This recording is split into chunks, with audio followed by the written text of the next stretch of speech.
For 77 years, Ferrari has sold one thing: emotion, the sound, the speed, the unmistakable red silhouette of a supercar. But in just 24 hours, the world's most untouchable luxury brand wiped £3 billion off its own market cap.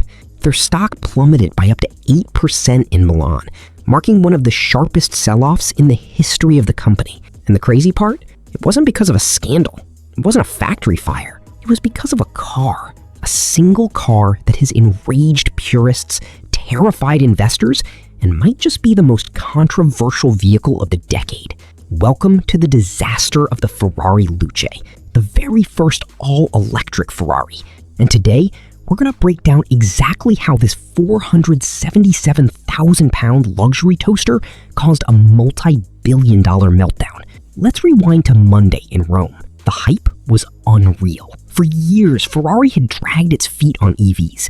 They built hybrids like the SF90, but a pure electric car? That was supposed to be the ultimate test. When the curtain dropped on the Luce, which means light in Italian, people were expecting a low-slung, aggressive hypercar to rival the Rimac Nevera.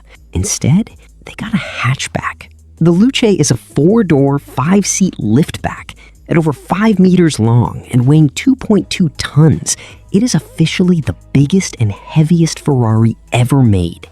Now, on paper, the specs are absolute insanity. A massive 122 kilowatt-hour battery, 4 individual electric motors. Looks.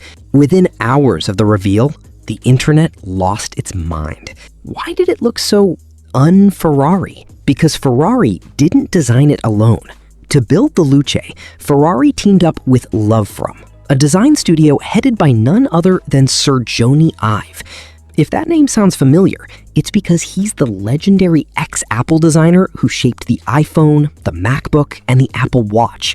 Ive brought his infamous minimalist approach to Maranello, and you can see his fingerprints everywhere. Floating spoilers, rear-hinged suicide doors. Hardcore Ferrari fans immediately flagged a problem. People don't buy a Ferrari for minimalism. They buy a Ferrari for drama, for aggression. One prominent analyst at Air Capital brutally noted that the Luce looks like a mix between a Honda Accord EV and a Tesla Model 3, ending with the investors hit the panic button. Ferrari stock opened at €309, but violently tanked down to 290. Why the panic? Because Ferrari isn't valued like a normal car company. It's valued like a hyper-exclusive luxury fashion house. Their entire business model relies on the fact that whatever they make, billionaires will fight each other to buy. But the Luce represents an existential threat to that brand identity. First, brand dilution. Second, the soul factor. To try and keep the Ferrari magic, the company actually amplified the sound of the electric motors through external speakers. But to purists, fake engine noise on a 2.2-ton EV feels like a gimmick. And third, the market pivot.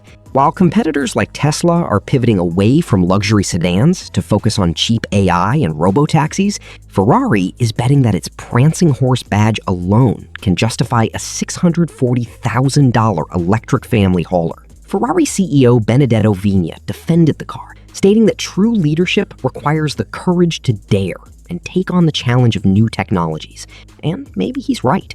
When Porsche launched the Cayenne SUV in 2002, purists hated it, but it ended up saving the company and becoming their best seller. Ferrari's own Puro Sangue SUV was met with initial skepticism, and it sold out immediately. But the electric transition is different. Without the soul of a screaming V12 engine, Ferrari has to prove that its electric cars are still unequivocally, undeniably Ferrari. And right now, the stock market is saying, we're not convinced. What do you think? Is the Ferrari Luce a misunderstood masterpiece from an Apple genius?